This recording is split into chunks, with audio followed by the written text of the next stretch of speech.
What's up, y'all? It's Jeremiah with ADF, and here we have Into the Wild. This is a purpose-built 144 all-wheel drive camper van, specialty made to bring the dogs along. Let's hop in and check it all out.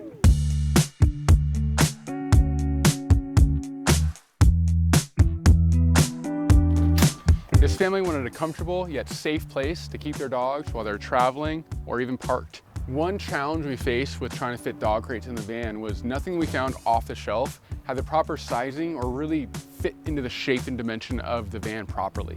So we decided to jump in, build our own. That way it can be the perfect size for the dogs, and our two smaller crates actually sit up lofted above the wheel well. All right, checking out some of the exterior features on the rear of this van. At the top of the van, a little special, we have our pull-up bar that also has a hanging chair hook. So now this is good for exercises on the road. I can do pull-ups there. That entire system is telescoping, so when I'm not using it, it slides in and tucks it nice and tight to the roof rack. So that details out what's inside the rear doors. Now let's check out the exterior of Into the Wild. We've got an Fiamma F45S manual crank awning. This one we've got included an outside light bar to the top edge. This has got body clips onto the side, so when you are out in a windier condition, you can attach those arms of that awning to the body, get a little more wind resistance. Flare space window flares give us a much larger bed space. We've got our in-house fabricated aluminum running boards. So these are all made in-house by our fabrication team. All right, moving on to the front of this van. Up top, we've got our in-house fabricating touring style all aluminum roof rack. It's a touring style rack that actually comes farther forward over that downslope at the top of the van. Gives us room for more solar panels and that KC Gravity Pro 50-inch light bar. Up front, we've got a CA tuned front bumper and then a worn Xeon 12,000-pound synthetic line winch. Now, what you don't see on this van is all the PPF work to the entire front end. So PPF being paint protection film, it's a clear wrap. On this van, we did the hood, above the windshield, the A-pillars, and a strip behind the ladder. So this is gonna give us a lot of protection against rock chips and general wear and tear that you're gonna see in an adventure style vehicle. All right, as we move to the driver's side of the vehicle, we got our full length matching running board on the driver's side. We've got our side mount ladder, this is in-house fabricated. We've got access for our cassette style toilet that's inside the bathroom.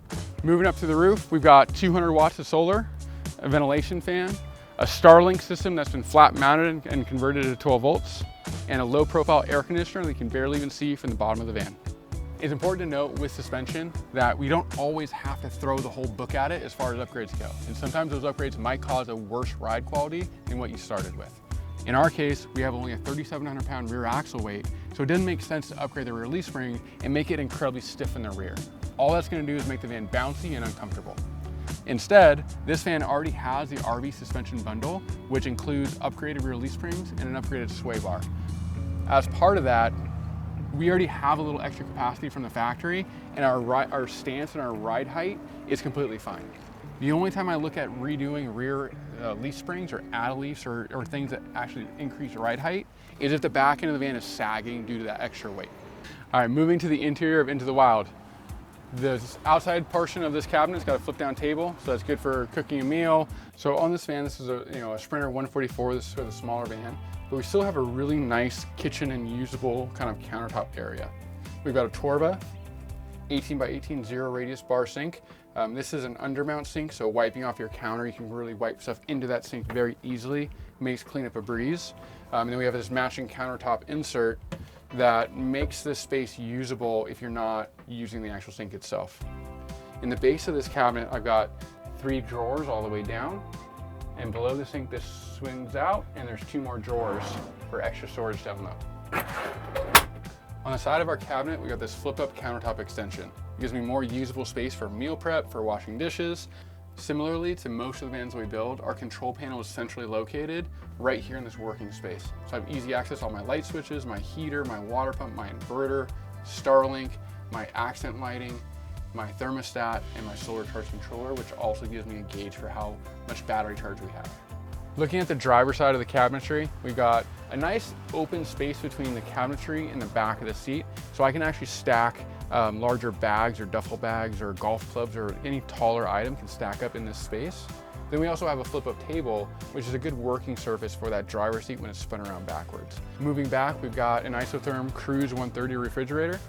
This is not a refrigerator freezer, it's only a refrigerator. They actually didn't need the freezer function and would rather have the extra space for more fresh foods. Up top, we've got segregated storage areas. This one's set up specifically to hold the induction cooktops, and down low is one large drawer. So in this one, we actually added on these nice kind of beveled edge mirrors. It really makes the space feel a lot larger.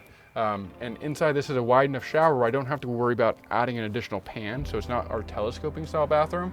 It is just a standard bathroom. It's got enough width to go in there and shower completely without having that extra drop-in pan. Another feature of this bathroom is we've upgraded to a full Rhino spray through the entire interior. So it's a completely waterproof shell that's sealed in tight. But we also went to a two-tone coloring. So that's gonna kind of hide any of the dirt and kind of just the footprints of walking in that shower. This fan took advantage of the Thetford cassette style toilet. So the black tank on this actually pulls out of the outside body. Another nice feature is it's got a swiveling seat. So I can use this in a rear facing or forward facing position, depending on the spacing that I have. And it's got an electric flush that's tied into the water supply for the van. All right, moving to the back bed. We went with a nice kind of foresty color scheme in here. And what's unique about this is it's kind of a U-shaped setup, and this center cushion is completely removable. And that's gonna give me my access to the dog crates. And then these dog crates are also set up to where this side one is actually two crates with a divider down the middle. And with this door open, there's a sliding divider that I can pull out and give access to pull both dogs out through either door. Inside the van, we utilized the flare space window flares to bubble out this kind of wall space and allow the bed to go side to side. Usable space is going to feel kind of between a full size and a queen size mattress, even though it's not quite the exact dimension, but the way that the bed's shaped, it actually, we utilize this space really, really well. And the roof up here, we've got a rooftop mount, low profile 12-volt air conditioner. We weren't really happy with a lot of the boxes that come with the AC units. For anyone who's a little bit taller than 6 foot tall, like I'm 6'2", any sort of protrusion that comes down just gets in the head, it gets in your head space, and you end up hitting your head on it a lot. So we ended up redesigning it completely, going to a flat mount system. We still have swiveling mounts for our air vents, but it's a very sleek and low profile air distribution box that we can custom make and kind of tailor to each individual design. So one important thing to think about is how we're going to direct the airflow inside the van. So say I'm cooking a meal here and I do have steam or smoke or whatnot coming off of my cooking. I have an open window here. I'm gonna pull air in through this window across this cooking section and pull all that air out of the van, all that smoke out of the van.